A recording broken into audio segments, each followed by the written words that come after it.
2024 సంబంధించినటువంటి ఎన్నికల సంగ్రామం మొదలైన తర్వాత వైఎస్ఆర్ కాంగ్రెస్ పార్టీ అధినేత ముఖ్యమంత్రి వైఎస్ జగన్మోహన్ రెడ్డి ప్రారంభిస్తున్నటువంటి ఎన్నికల ప్రచార సభ తొలి సభను ప్రొద్దుటూరులో నిర్వహించబోతున్నారు. అది ప్రతిష్టాత్మకమైనటువంటి సభగా మారబోతోంది.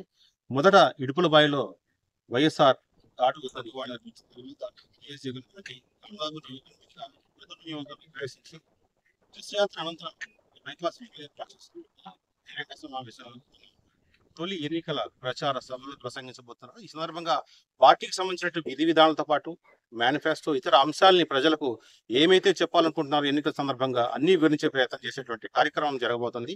ఈ సందర్భంగా ప్రొద్దుటూరులో ఈ సభను దాదాపు 1,50,000 జనాభాతో ప్రజలతో ఈ సభ నిర్వహించేందుకు అన్ని ఏర్పాటు చేస్తున్నారు. ముఖ్యంగా ప్రొద్దుటూరు ఎమ్మెల్యే రాజమౌళి శివప్రసాద్ గారు మనతో ఉన్నారు. దాదాపు ఒక ప్రొద్దుటూరు నియోజకవర్గం నుంచి దాదాపు 50,000 మంది పైగా జన సమీకరణ చేయడానికి ఆయన సంసిద్ధంగా ఉన్నారు. ఇప్పటికే కార్యకర్తలతో సమావేశాలు ఏర్పాటు చేశారు. తర్వాత దిశానిర్దేశం చేశారు. ఈ నేపథ్యంలో ప్రొద్దుటూరు సభ ఎలా ఉండబోతుంది, ఎలా నిర్వహించబోతున్నారు ఆయన చెప్పండి. ప్రొద్దుటూరు సభను ఏ రకంగా డిజైన్ చేశారు? కడప పార్లమెంటరీ నియోజకవర్గ స్థానంలో ఉండబడిన 7 నియోజకవర్గాలకు సంబంధించి ప్రొద్దుటూరులోనే సభ నిర్వహించడం మొట్టమొదటి పార్టీకి ధన్యవాదాలు, కృతజ్ఞతలు. చాలా సంతోషం. కంప్లీట్ గా వైఎస్ఆర్ కాంగ్రెస్ పార్టీకి సంబంధించిన కడప పార్లమెంటరీ స్థానం క్యాడర్ను ఉద్దేశించి మా నాయకుడు ప్రసంగిస్తారు, నిర్దేశిస్తారు. ఆ సందర్భాన్ని పురస్కరించుకొని ప్రజలు కూడా ఎన్నికల ప్రచార కార్యక్రమం భాగంగా ఏం అడగాలనుకుంటున్నాం, ఏం అప్పీల్ చేయాలనుకుంటున్నామో మా లీడర్ ముఖ్యమంత్రి జగన్మోహన్ రెడ్డి చేస్తారు. ఇది దాదాపుగా 1,50,000 మంది క్యాడర్ను ఉద్దేశించి ఏర్పాటు చేసిన సభ 7 నియోజకవర్గాలకు సంబంధించి. దానికి తగ్గట్టే ప్రొద్దుటూరులో కూడా అన్ని ఏర్పాట్లు కూడా చేసినాం. ఇక్కడ కూడా ప్రొద్దుటూరు నియోజకవర్గంలో కూడా వైఎస్ఆర్ కాంగ్రెస్ పార్టీ శ్రేణులందరూ కూడా చాలా సభలు దొరుకుతూ ఉన్నారు. 27వ తారీఖు సాయంకాలం 4 గంటలకు ఇక్కడికి అందరూ చేరుతారు. రాష్ట్రంలో చాలా ప్రాంతాలు ఉన్నాయి. ముఖ్యంగా కడప జిల్లా ప్రొద్దుటూరు ప్రాంతాన్ని తొలి సభగా ఎంచుకోవడానికి ప్రత్యేకతలు ఉన్నాయా? నేను అనుకోవడమైతే 2 కారణాలు. ఇడుపులపాయలో ఆయన వైఎస్ఆర్కు నివాళులు అర్పించిన తర్వాత గురించి బయలుదేరి వచ్చే బస్సు యాత్ర ప్రయాణంలో కడప జిల్లాలో కడప తర్వాత అంతటి స్థాయి సెమీ అర్బన్ ప్రాంతం ప్రొద్దుటూరు. సో ప్రొద్దుటూరు అందరికీ సెమీ అర్బన్ అనేది ఒక కారణం కావచ్చు. రెండవ కారణం సెంటిమెంటల్ గా కూడా బస్సు సామాజిక సాధికార యాత్ర ఇక్కడ చేసినారు, ఇంతకుముందు యాత్ర చేసినారు. ఏదైనా ప్రొద్దుటూరులో చేయడం వల్ల సక్సెస్ఫుల్ గా జరుగుతుంది ఇక్కడ అని ఒక నమ్మకం ఆయన ఉంది. కాబట్టి సెంటిమెంటల్ అటాచ్మెంట్ ఒకటి, రెండవది సెమీ అర్బన్ ప్రాంతం ఒకటి, మూడవది రాచమల్లు సమర్థవంతంగా సభను అద్భుతంగా నిర్వహించగలుగుతాడు. జన సమీకరణాన్ని ఈ కారణాల చేత గతంలో తన కూడా ఎంపీ తర్వాత ప్రొద్దుటూరు నుంచి చాలా మెజారిటీ. సార్ 2024 ఎన్నికలు ఎలా ఉండబోతున్నారు? మీ అంచనా ఎలా ఉంది? గతంలో జగన్మోహన్ రెడ్డి గారు ఇండిపెండెంట్ గా పోటీ చేసేప్పటి నుంచి మేము 72,000 మెజార్టీ ఇచ్చాం. బహుశా ఈ ప్రొద్దుటూరు నియోజకవర్గం ఏర్పడినప్పటి నుంచి ఒక ఎంపీ క్యాండిడేట్ అత్యధిక మెజార్టీ జిల్లాలోనే ఇచ్చిన నియోజకవర్గం ఏదైనా ఉందంటే అది ప్రొద్దుటూరు ఉంటుంది. ఆ ప్రొద్దుటూరులో అభ్యర్థిగా జగన్మోహన్ రెడ్డి గారు ఉంటారు.